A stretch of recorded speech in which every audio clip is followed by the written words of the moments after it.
Every year, approximately 12,000 babies are born in the United States with hearing loss. It must be hard for them to communicate and learn. Yes, it can be difficult. If left untreated, communication, language, and social skills can suffer. The earlier babies with hearing loss begin treatment, the more likely they are to reach their fullest potential. How can people tell if babies can't hear? Newborns undergo screenings to test for hearing loss. This family discovered that their son Edmund was unable to hear at an early age. At under a year old, he is a good candidate for cochlear implant surgery. What is a cochlear implant? A cochlear implant is a small, complex electronic device that can provide the sense of hearing to patients who are profoundly deaf or are severely hard of hearing. The external part contains a microphone, battery, magnet transmitting radio frequency antenna, and a sound processing microcomputer. The internal part is the receiver stimulator and includes a microcomputer, radio antenna, magnet, and electrode array. The magnets are of opposite polarity and hold the external device in place over the internal device.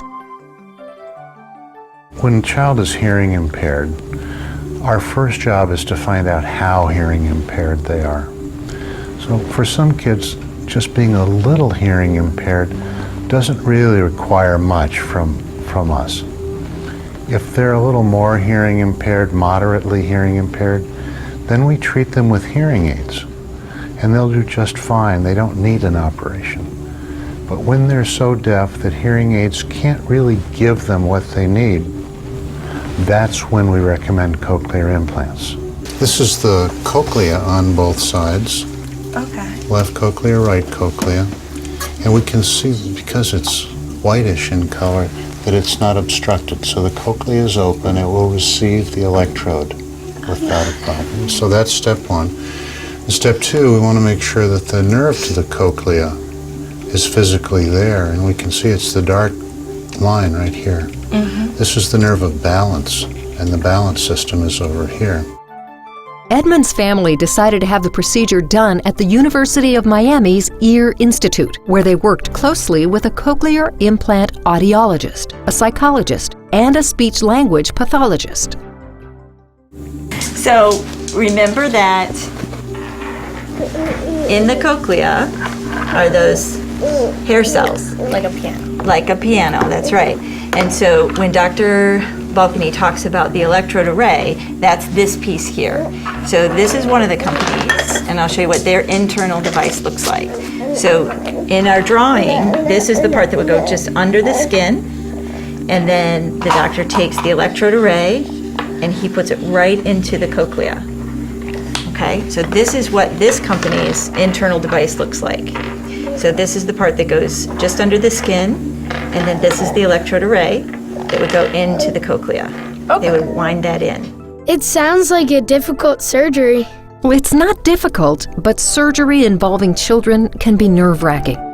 But it might be comforting to know that nearly 30,000 children in the United States hear with the help of a cochlear implant. The surgery to implant the device behind the ear is delicate because they must work around facial nerves. Surgeons begin with a 3-centimeter incision just behind the ear. After we make the incision, then we have to make a pocket to hold the computer that runs the internal cochlear implant. And that pocket is made underneath the scalp and underneath the lining of the skull, called periosteum. Following that, a mastoidectomy is done. This is a standard ear operation in which a portion of the mastoid bone is removed to give us access to the facial nerve. Then we have to identify the facial nerve and drill a tiny opening just above it, within 0.5 millimeter of it, to get into the middle ear.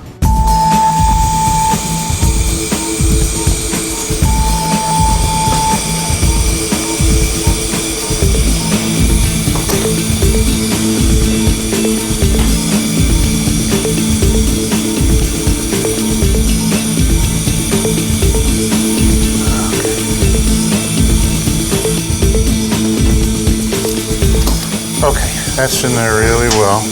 And From there, we make an opening in the cochlea and then put the electrode inside the cochlea. This is a very delicate procedure. Nearly 24 electrodes will help the patient hear, and surgeons must make secure connections. So this is the stylet that'll come out. This is the electrode going in the cochlea. And you can see each little knob here, there are 22 of them, are platinum iridium contacts. Each one has its own wire. These 3 thick markers right here are the markers for full insertion. Edmund's implant surgery went as planned. The electrodes were implanted, and now he must heal before they add the external transmitter. How does the ear work? The ear has 3 main parts: the outer ear, middle ear, and inner ear. The outer ear opens into the ear canal. The eardrum, or tympanic membrane, separates the ear canal from the middle ear. I heard that the smallest bones in the human body are in the ear. Yes, the middle ear contains the 3 smallest bones, which amplify and transfer sound to the inner ear. These 3 bones are called the malleus, the incus, and the stapes, also referred to as the hammer, the anvil, and the stirrup. The inner ear contains the cochlea, which changes sound into neurological signals, and the auditory nerve, which transmits sound to the brain. How does the implant work? The cochlear implant works because the electrodes along the array stimulate the remaining auditory nerve fibers in the cochlea. After the implant is surgically placed and a short healing stage, an audiologist programs the device before activating it. Getting a cochlear implant is not one appointment before the surgery, and it's not one appointment after. It's a series of appointments. There's a lot of diagnostic information that we have to get up front, and then the surgery, and then all the programming and all the appointments after. For their whole life, they'll be coming back for programming. So what I do is sort of wrap around that family and decide what it is they need in terms of support through that whole process. Audiologists will start out with very low volumes and gradually increase the stimulation so they don't shock Edmund, as he's very young. The device is programmed by playing a series of tones to learn what works best for the individual patient. This is the first step in activating the device and seeing if it's compatible.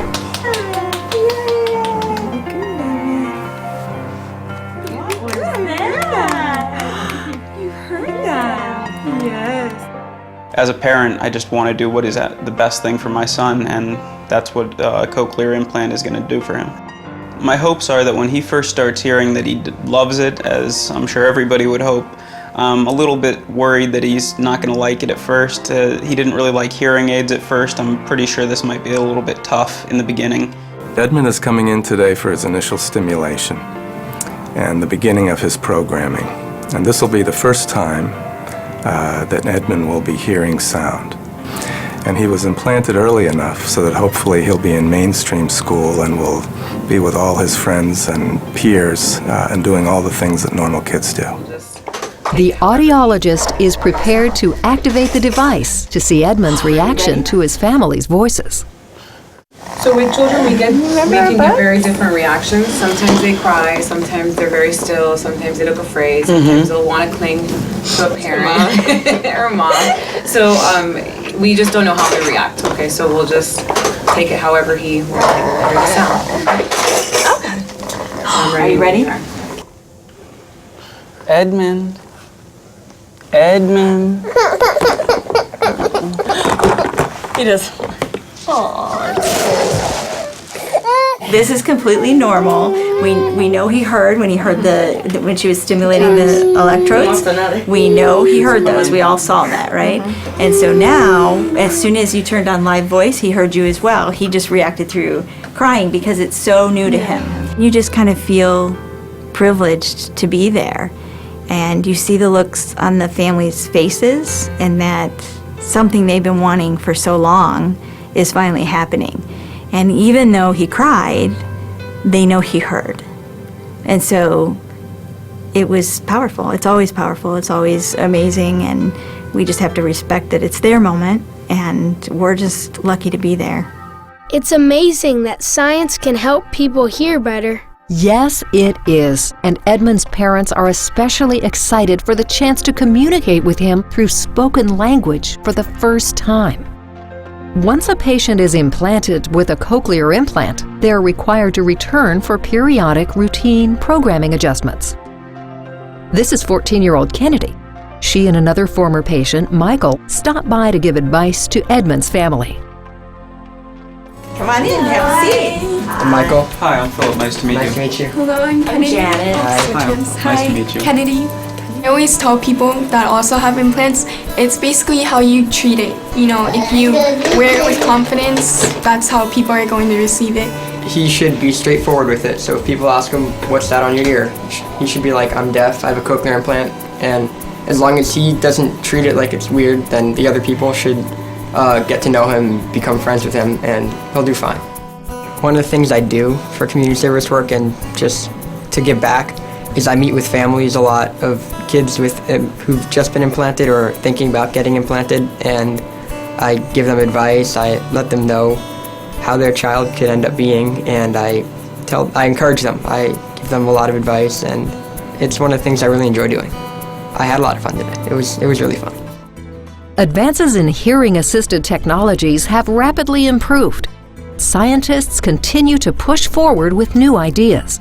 Even the field of materials science has contributed improved materials with which to craft the electronics. We're now coming into the research laboratory of the cochlear implant research program. Dr. Tom Vandewater is the director of the Cochlear Implant Research Program here at the University of Miami, and his focus has been preservation of residual neural function after cochlear implantation. In the 1980s, we were able to preserve about 30% of residual hearing. 1990s, 50%, now we're up to 89%.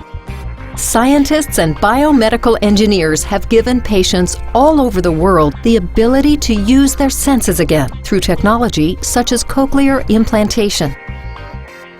What if I wanted to work in this field one day? If you enjoy helping people and are excited about the idea of assisting people in regaining their senses, careers in these fields can be extremely rewarding. While students can study as an engineer to help develop new technologies in these fields, there are also doctors, nurses, audiology experts, social workers, and speech-language pathologists. Restoring a person's senses can help people assimilate into society much easier, and for children, it can be pivotal in their development.